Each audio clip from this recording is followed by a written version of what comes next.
नमस्कार दोस्तों, मैं आलोक शुक्ला आज फिर उपस्थित हूं एक लोक महत्व के तात्कालिक विषय पर बात करने के लिए प्रसंग में। आज हम बात करेंगे सोनम वांगचुक और उनके आंदोलन के बारे में।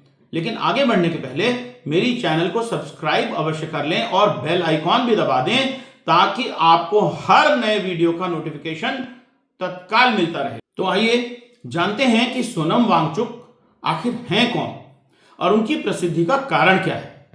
दरअसल सोनम वांगचुक को सबसे ज्यादा पहचान मिली आमिर खान की फिल्म 3 इडियट के फुनसुक वांगडू के रूप में।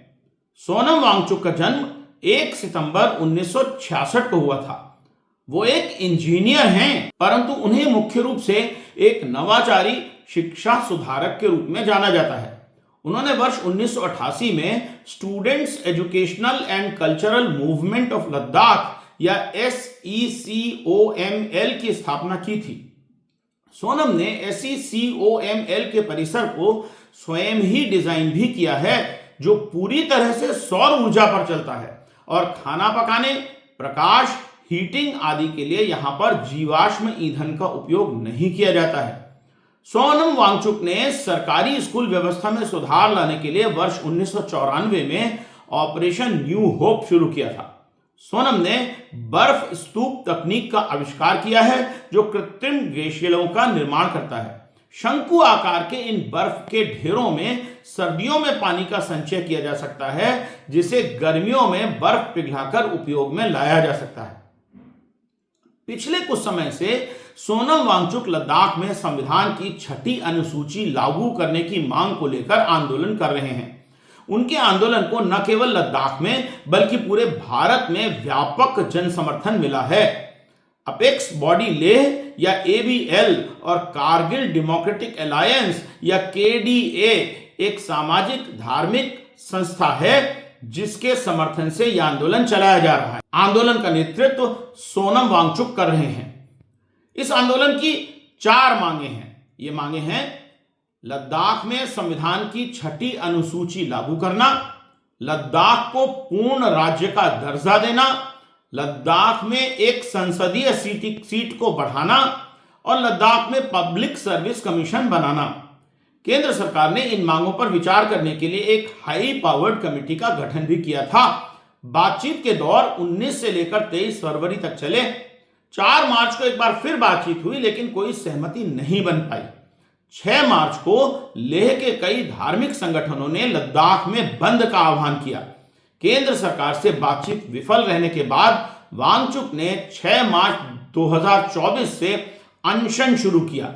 उनका यह अनशन कई चरणों में चला। लद्दाख के लोगों को बहुत सी शिकायतें हैं। पहली शिकायत सरकारी नौकरियों को लेकर है। लोगों का कहना है कि केंद्र शासित प्रदेश बनने के पहले लद्दाख के लोग Jammu Kashmir public service commission में गजेटेड पदों के लिए आवेदन कर सकते थे, लेकिन अब यह बंद हो गया है। वर्ष 2019 से पहले नॉन गजेटेड नौकरियों के लिए Jammu Kashmir service selection board भर्ती करता था और उसमें लद्दाख के उम्मीदवार भी होते थे, लेकिन अब ये नियुक्तियां कर्मचारी चयन आयोग की ओर से की जा रही हैं। अलग केंद्र शासित प्रदेश बनने के बाद आज तक लद्दाख में बड़े स्तर पर नॉन गजेटेड भर्ती अभियान नहीं चलाया गया है, जिसको लेकर लद्दाख के युवाओं में गुस्सा है। लद्दाख के लोगों को उम्मीद थी कि केंद्र शासित प्रदेश बनने पर लद्दाख को भी जम्मू कश्मीर और दिल्ली की तरह विधानमंडल दिया जाएगा और 6ठी अनुसूची के तहत सुरक्षा भी दी जाएगी। भारतीय जनता पार्टी ने साल 2019 में अपने चुनावी घोषणा पत्र में और लद्दाख हिल काउंसिल चुनाव में भी लद्दाख को राज्य का दर्जा देने और 6ठी अनुसूची में शामिल करने का वादा किया था। लोगों का आरोप है कि बीजेपी इन वादों से मुकर रही है। आइए सोनम वांगचुक से ही जानते हैं कि लद्दाख में पर्यावरण को किस प्रकार के खतरों का सामना करना पड़ रहा है। इस बारे में सोनम ने मोगाबे हिंदी चैनल से बातचीत में जो कहा है वो मैं आपको सुना रहा हूं। यह वीडियो YouTube पर creative commons attribution licence reuse allowed के अंतर्गत उपलब्ध है। वीडियो का लिंक मैं डिस्क्रिप्शन बॉक्स में दे रहा हूं। तो यहाँ के ग्लेशियर्स का है, जो ग्लेशियर्स पूरे हाई हिमालयाज़ में और ख़ासकर लद्दाख में बहुत बड़े मात्रा में पाए जाते हैं, जिसके वजह से यहाँ पर जीवन संभव है। यहाँ अगर इतने एक तरह के रेगिस्तान सा है, ये ऊंचाई का ठंडा रेगिस्तान, तो इसमें ज़िंदगी मुमकिन है तो सिर्फ इन ग्लेशियर्स के वजह से है। सिर्फ लद्दाख ही नहीं बल्कि पूरे उत्तर भारत में 1 बिलियन पॉपुलेशन को ये ग्लेशियर्स सपोर्ट करते हैं, और उस तरफ चीन की तरफ भी 1 बिलियन। तो विश्व के 1/4 आबादी को यहाँ के ग्लेशियर सपोर्ट करते हैं, और ये पिघलते जा रहे हैं 2 कारणों से। एक है जो तापमान विश्व का चढ़ रहा है, ग्लोबल वार्मिंग जिसे कहते हैं, उसका तो हम यहाँ पर स्थानीय समाधान नहीं ढूंढ सकते हैं, मगर दूसरा है यहीं पर जो ह्यूमन एक्टिविटीज़ हो रहे हैं, जो हाल में पता चल रहा है। पहले हम सोचते थे सिर्फ ग्लोबल वार्मिंग से क्लाइमेट चेंज हो रहा है, उसके वजह से ग्लेशियर्स पिघल रहे हैं, मगर अभी ज़्यादा से ज़्यादा शोध ये दिखा रहे हैं कि लोकल ह्यूमन एक्टिविटीज़ के वजह से भी पिघल रहे हैं ये ग्लेशियर्स। तो उसमें यहाँ के स्थानीय लोग तो बहुत कम हैं और बहुत सादा जीवन बिताते हैं। तो उसके बाद फिर आर्मी आता है, फिर टूरिज़्म आता है, इनमें बहुत ऐसे प्रदूषक एक्टिविटीज़ हैं जिसके वजह से धुआं और धूल सब ग्लेशियर्स पे बैठ जाते हैं, जिससे वो काले पड़ जाते हैं और जल्द पिघल जाते हैं। तो हज़ारों डीजल टैक्सीज़ खारदोंगला से, चांगला से गुज़रते हैं, तगलंगला से आते हैं, आर्मी के ट्रांसपोर्ट ट्रक्स, टैंक्स। तो ये एक बहुत बड़ा समस्या बना हुआ है। दूसरा, फिर ये बहुत ही नाजुक इलाका है, ये पूरा हाई हिमालयस पर्यावरण की दृष्टि से बहुत ही नाजुक है। तो ऐसे में अगर बहुत ज़्यादा संख्या में ऐसी इंडस्ट्रीज़ हों या गाड़ियां हो या जनसंख्या हो, तो उससे बहुत ख़तरा हो सकता है यहाँ के जलवायु को। तो यहाँ के लोग भी नहीं रह पाएंगे और कोई आने वाले हों वो भी नहीं रह पाएंगे। तो इस वजह से और ये संवेदनशील बना है, क्योंकि जम्मू कश्मीर से अलग होने के बाद इस यूटी का अभी कोई संरक्षण नहीं है। तो अभी के हिसाब से कोई भी कुछ भी इंडस्ट्री, माइनिंग, खनन कुछ भी लगाए, इस पे लोगों का कोई कंट्रोल नहीं है, स्थानीय लोगों का।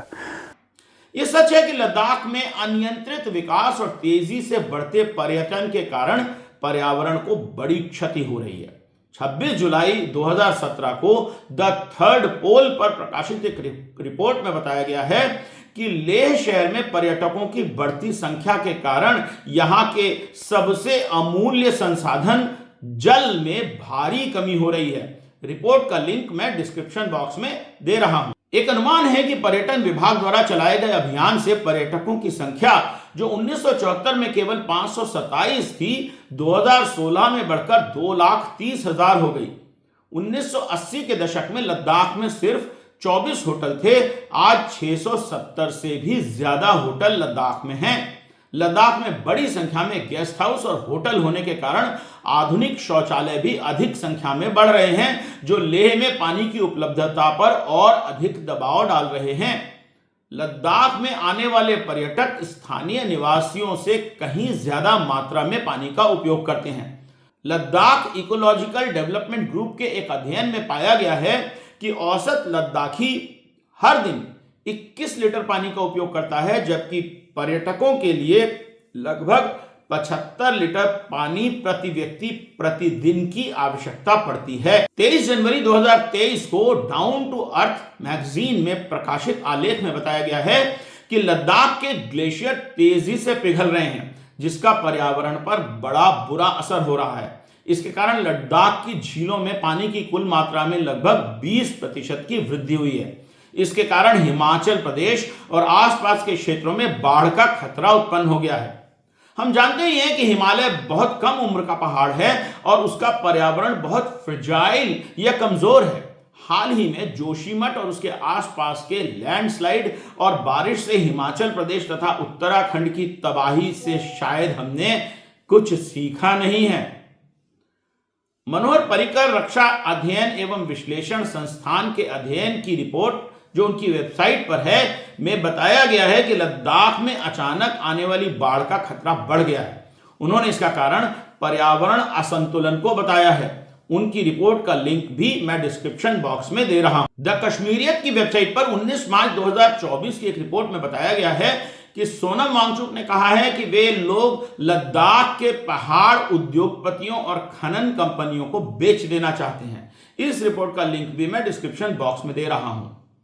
21 जनवरी 2023 को सोनम वांगचुक ने सोशल मीडिया प्लेटफॉर्म एक्स पर पोस्ट किया है, जिसमें उन्होंने कहा all is not well in Ladakh.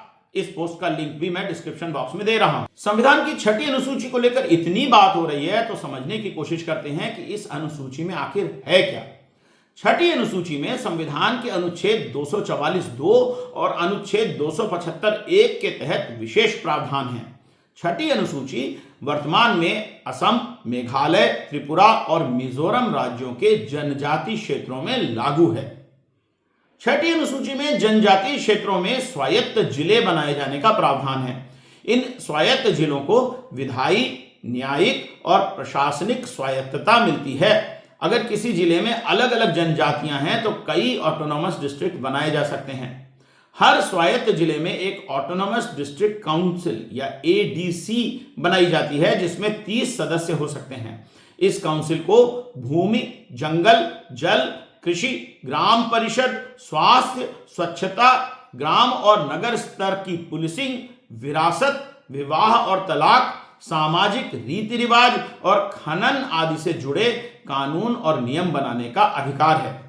केवल असम की बोडोलैंड टेरिटोरियल काउंसिल एक अपवाद है, जिसमें 40 से ज्यादा सदस्य हैं और उसे 39 विषयों पर कानून बनाने का अधिकार है। छठी अनुसूची में शामिल होने से उस क्षेत्र के लोगों को अनेक लाभ मिलते हैं, जिनमें प्रमुख हैं शक्तियों का लोकतांत्रिक हस्तांतरण, सांस्कृतिक प्रथाओं एवं रीति रिवाजों का संरक्षण, आदिवासी भूमि अधिकारों का संरक्षण, इन क्षेत्रों के विकास के लिए वित्तीय निधि और सतत सामाजिक एवं आर्थिक विकास।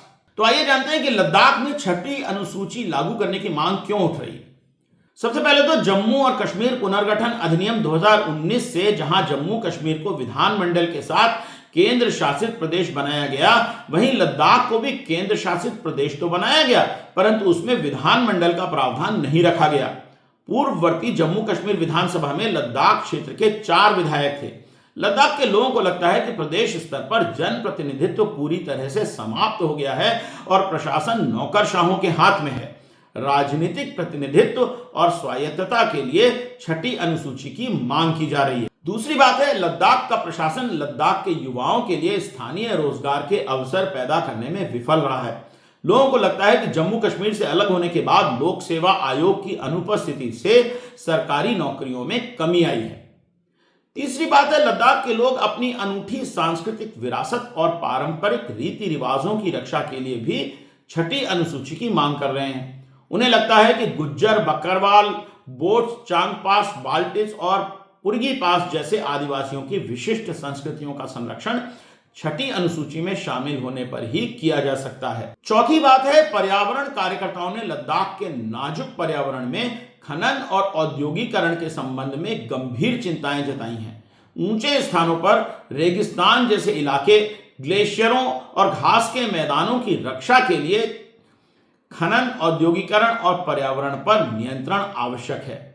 इस पर स्थानीय लोगों के नियंत्रण के लिए भी छठी अनुसूची की मांग की जा रही है। 5वां पॉइंट है, लद्दाख की आबादी के लिए अधिवास सुनिश्चित करने के लिए भी लद्दाख में छठी अनुसूची की मांग की जा रही है। और फिर अंत में लोगों को लगता है कि छठी अनुसूची से जमीनी स्तर पर लोकतांत्रिक संस्थाएं मजबूत होंगी। सोनम वांगचुक ने मोगाबे हिंदी चैनल से हुई बातचीत में बताया है कि लद्दाख में छठी अनुसूची लागू करने की आवश्यकता क्यों है। यह वीडियो YouTube पर creative commons attribution licence reuse allowed के अंतर्गत उपलब्ध है। वीडियो देखिए, वीडियो का लिंक मैं डिस्क्रिप्शन बॉक्स में दे रहा हूं। तो हमारे देश में बहुत बड़ी विविधता है, अलग अलग तरह के अलग अलग जनजाति के लोग रहते हैं और संसार में जो जिन्हें मैं कहूँगा संजीदा देश हैं, जो सोच समझ रखते हैं अपने पूरे देश का, वो इस विविधता को न सिर्फ बर्दाश्त करते हैं कि बल्कि बचाते हैं। और उसमें एक भारत भी है कि वो अपने ट्राइबल डाइवर्सिटी, इंडिजिनस पीपल्स, उनको संरक्षण देती है। तो जिस तरह से अमेरिका में इंडिजिनस पीपल कहते हैं, यहाँ पर ट्राइब्स कहते हैं। शेड्यूल्ड ट्राइब्स आपने सुना होगा। शेड्यूल्ड ट्राइब यानी कि ऐसे आदिवासी जनजाति जो भारत के मूल हैं, जो उसी स्थान से हैं जहाँ पे आप जिस जगह की बात कर रहे हैं, जो या तो जंगलों में हैं, मध्य भारत के छत्तीसगढ़, मध्य प्रदेश, या फिर पहाड़ों में हैं, उत्तर पूर्व से लेके लद्दाख के। तो ऐसे जनजाति लोगों के एरिया को भी प्रोटेक्शन देते हैं, उन्हीं को नहीं बल्कि एरिया को शेड्यूल्ड एरिया बोल के। और शेड्यूल्ड एरिया दो तरह के हैं, 6th शेड्यूल और 5th शेड्यूल। 5th शेड्यूल में जो जंगलों में, प्लेन्स में हैं, उनको संरक्षण दिया जाता है, जैसे छत्तीसगढ़, मध्य प्रदेश वगैरह बोल रहा था। उसी तरह 6th शेड्यूल में हिल्स में जो हैं, पहाड़ों में जो हैं, नॉर्थ ईस्ट में ज़्यादातर है, लद्दाख में इसका बहुत ही उपयुक्त देखा जाता है, क्योंकि यहाँ पर भी एक डिस्टिंक्ट कम्युनिटी है जिसके अपने दायरे हैं, जिसके अंदर वो रहते हैं, और उसे बचाने की ज़रूरत है। तो ऐसे संवेदनशील जगहों पर, जहाँ पर प्रकृति संवेदनशील हो, संस्कृति संवेदनशील हो और ज़मीन संवेदनशील हो, इस प्रावधान के अंतर्गत उसे संरक्षण दिया जाता है।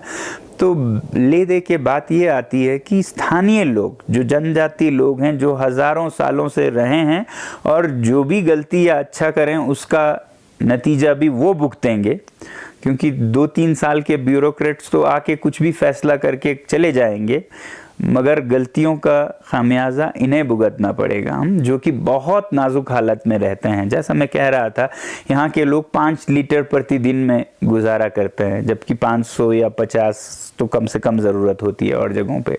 यहाँ के लोग ठंड से मुकाबला करते हैं, फिर कुदरती के अलावा जो मानवीय हैं, चीन पाकिस्तान के बॉर्डर से वो करते हैं, तो बहुत मुश्किल में रहते हैं। तो इनके हाथ में कुछ तो डिसीजन मेकिंग हो, कैसे इस जगह को बचाएं, ना कि कोई ब्यूरोक्रेट जो किसी भी असर में आके ऐसे फैसले ले सकता है जिसका नुकसान इनको पड़ेगा, वो अपना फ़ायदा लेके चले जाएंगे। तो इसलिए 6th शेड्यूल का मतलब है स्थानीय लोगों को एक आवाज़ देना। ऐसे काउंसिल्स बनते हैं जिसमें स्थानीय जनजातियों को कानून बनाने तक का अधिकार होता है। तो वो न चाहें तो वो किसी भी वादी को, किसी भी पर्वत में इसे छूना नहीं है, ये बिल्कुल हमारे लिए सेक्रेड है, ये बहुत नाजुक है बोल के रोक सकते हैं। वो चाहें तो फिर इंडस्ट्री, माइनिंग भी ला सकते हैं, मगर उनकी बिना क्या कहेंगे, सम्मिलित हुए, सहमति हुए नहीं कर सकते हैं। तो ये बेसिकली यही है कि स्थानीय जनजातीय लोगों को एक उनकी ज़ुबान भी आए, ना कि कोई और उनके लिए फैसले लेके जाए। तो ये 6th शेड्यूल है, और हम देखते हैं कि यही एक है जो बचा सकता है पर्यावरण को। जब लद्दाख में अनशन से बात नहीं बनी, तो सोनम ने अन्य सैकड़ों लोगों के साथ मिलकर लद्दाख से दिल्ली तक 800 किलोमीटर लंबी पैदल यात्रा की। वे 2 अक्टूबर गांधी जयंती के दिन दिल्ली आना चाहते थे। वे इस दौरान लगातार अपने वीडियो साझा करते रहे और उन्हें व्यापक जन समर्थन भी मिला। उनका एक वीडियो जिसमें प्रसिद्ध शेर जिनके होठों पे हंसी, पांव में छाले होंगे दिखाया गया है, वो मैं आपको यहां पर दिखा रहा हूं। वीडियो का ये हिस्सा रेड माइक चैनल से साभार दिखा रहा हूं। देशवासियों और देश के प्रधानमंत्री मोदी जी, आज हमारा 10वां दिन है और हम रोड के हिसाब से 47 किलोमीटर चलते हुए यहाँ पहुँचे हैं। और ये थेरप नाला है जिसे हमने देख रहे हैं पार किया पैदल। और ये देख रहे हैं आप मेरे पैरों में किस तरह से छाले पड़े हैं। ये छाले दर्द नहीं बल्कि एक अपील है कि देश में वादों की इज्जत रहे, सच्चाई की कीमत रहे। कहते हैं जिनके होंठों पे हंसी, पाँव में छाले होंगे, हाँ वही लोग तेरे चाहने वाले होंगे। सोनम वांगचुक जब इतनी लंबी पैदल यात्रा करके दिल्ली बॉर्डर पर पहुंचे तो उन्हें उनके साथियों के साथ हिरासत में ले लिया गया। उन्होंने जब सरकार से रिक्वेस्ट की तो उन्हें महात्मा गांधी की समाधि राजघाट पर जाकर गांधी जी को श्रद्धांजलि अर्पित करने का अवसर तो दिया गया, लेकिन उनके समर्थकों को उनसे मिलने का अवसर नहीं दिया गया। सोनम ने कहा कि वे माननीय प्रधानमंत्री जी या माननीय गृह मंत्री जी से मिलना चाहते हैं और उनसे मिलकर वे वापस लद्दाख चले जाएंगे, परंतु उन्हें मिलने का समय नहीं दिया गया। सोनम ने जंतर मंतर पर अनशन करना चाहा पर उन्हें इसकी अनुमति भी नहीं दी गई। इसके बाद वे अपने समर्थकों के साथ लद्दाख भवन के सामने अनशन पर बैठे तो 13 अक्टूबर को उन्हें वहां से भी उठा दिया गया और उनके समर्थकों को हिरासत में ले लिया गया। सोनम ने इस अवसर पर कहा कि उन्हें समझ में नहीं आ रहा है कि वे भारत में हैं या चीन में। इस बारे में सोनम वांगचुक का एक वीडियो देखिए। वीडियो का लिंक मैं डिस्क्रिप्शन बॉक्स में दे रहा हूँ। Country is this? Am I really in India or am I in China? Am I in China? China has specified places and then they would allow. But here you don't allow Jantar Mantar. Sonam के साथ समर्थन व्यक्त करने आए अखिल भारतीय छात्र संगठन के छात्रों को भी पुलिस ने हिरासत में ले लिया। इस बारे में न्यूज 18 इंडिया पर उपलब्ध वीडियो देखिए। वीडियो का लिंक मैं डिस्क्रिप्शन बॉक्स में दे रहा हूँ। बेसिकली बात यह है कि अभी आज जो इतने दिन से हंगर स्ट्राइक बैठे हैं, हम इसकी सॉलिडारिटी में हैं। हम स्टूडेंट्स हैं, आम छात्र हैं। हम बात करने आए हैं कि लद्दाख में डेवलपमेंट के नाम में इकोलॉजिकल डिजास्टर किया जा रहा है। हिमालयाज के ग्लेशियर मेल्ट हो रहा है, उसका कोई फर्क नहीं पड़ रहा है, सरकार को कोई फर्क नहीं। और फिर बात करने वाले को इस तरह का ब्रूटल डिटेनमेंट क्यों किया जा रहा है? सोनम लगातार अनशन कर रहे हैं। हाल ही में शंकराचार्य स्वामी अविमुक्तेश्वरानंद जी ने भी सोनम के आंदोलन को समर्थन किया है। एक्सेलसियर न्यूज पर इसका वीडियो भी देखिए। वीडियो का लिंक मैं डिस्क्रिप्शन बॉक्स में दे रहा हूं। अगर व्यवहार होता रहा तो लोकतंत्र थोड़ा सा कलंकित होगा। भारत के लोगों को अगर कोई शिकायत है तो उसके बारे में उनसे चर्चा होनी चाहिए, बात होनी चाहिए और सरकार अपनी बात बताए और लोगों को सहमत करे अपनी बात पर। चर्चा करने से होगा, बिना चर्चा के तो होगा नहीं। तो उनको वहाँ पर उपवास पर बैठना पड़ रहा है और उनके समर्थक जो हैं वो यहाँ पर उपवास पर बैठे हुए हैं और जिनके सामने उपवास पर हैं वो अपना खा पी के मस्त हैं। तो ये ठीक नहीं है। तो हमको सहानुभूति हुई आप सब लोगों के साथ, इसीलिए हम वहाँ से चल करके आपके जहाँ उपवास स्थल है वहाँ पर आए और हमने अपने प्रतिनिधि के माध्यम से आपको समर्थन भी व्यक्त किया और स्वयं भी हम समर्थन व्यक्त कर रहे हैं। और सोचने वाली बात यह है कि सोनम से मिलने में आखिर सरकार को क्या आपत्ति है। सोनम कोई दंगा फसाद नहीं कर रहे हैं, पर उन्हें शांतिपूर्ण प्रोटेस्ट भी नहीं करने दी जा रही है। दूसरी ओर विभिन्न प्रकार की ट्रोल आर्मियों ने सोनम के विरुद्ध सोशल मीडिया पर जहर उगलना भी शुरू कर दिया है। ट्रोल उन्हें कांग्रेस का एजेंट, विकास विरोधी और यहां तक कि चीन का एजेंट भी कह रहे हैं। एक शांतिपूर्ण आंदोलन से प्रजातंत्र में आखिर इतना डर क्यों है? कहीं उद्योगपतियों के हाथों बिके होने की बात सच तो नहीं है? तो आज इतना ही। कमेंट सेक्शन में अपनी राय जरूर दीजिएगा। अगले वीडियो के साथ शीघ्र ही हाजिर होऊंगा। तब तक के लिए नमस्कार।